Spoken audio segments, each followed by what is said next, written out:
ran across another issue here, and it's just exactly like on the back of here. This bearing fits so tight that it won't quite go on this. This needs to be rubbed down a little bit too.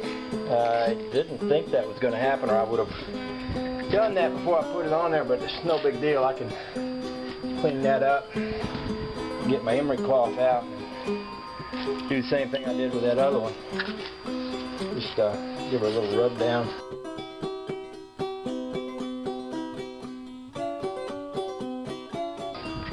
Goes on there, it's a little tight, so I'll do it a little bit more.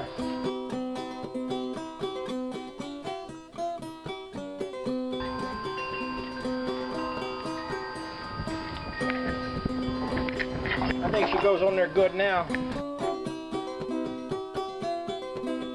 Put a little bit of extra grease back on that since I pulled it off and handled it so much.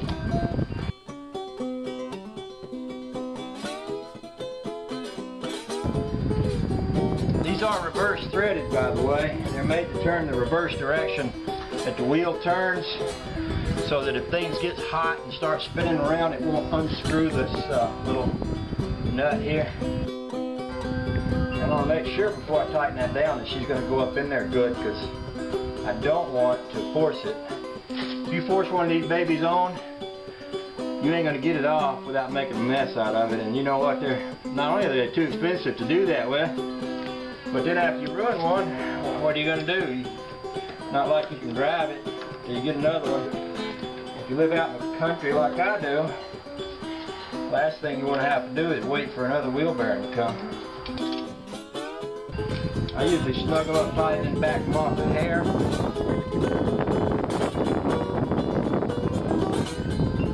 don't know if there is any such thing as an exact combination of this.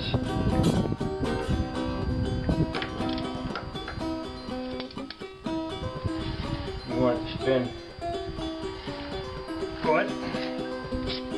Alright, so on this we've got a locking mechanism. Looks like this. Goes on there. Now, I'm probably not going to bend these things up the way they're supposed to, the way they were, because I'm not very concerned about it coming off, especially once you've got two bolts on here locked together. Go ahead and put that on there. This one will snug up hard against the other one.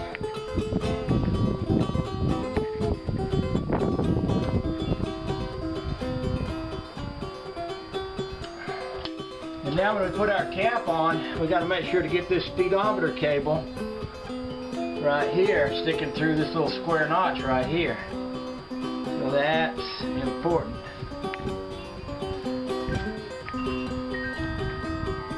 If you don't get that on there, the speedometer ain't going to work.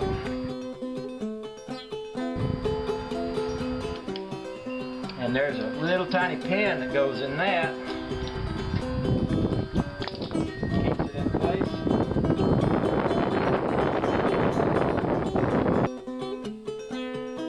On there nice and snug. Clean that up so we won't get grease being slung out on our wheel. And these are the remnants of my old bearing. I'll go put them in a tuna fish can. Never know when I might need a ball bearing for something, and then we'll put the hubcap back on there. Oh look, there's a tuna fish can right there. Oh, this was my test pipe, test hose. Remember, a long time ago I did a test hose for a brake line, see if the brake fluid would eat that rubber up. Well, it didn't. That's a beautiful thing. We'll put that in there, we'll put that in there. All these little bearings we'll put in there. I have occasionally wished I had a ball bearing for one thing or another. So, not a bad thing to have a few up laying around. Then I'll clean this hubcap up and we'll put it back on. I think I'm getting grease on my camera. I think Mr. Pod's getting grease on him. Dang. Dang, I say it. Dang again.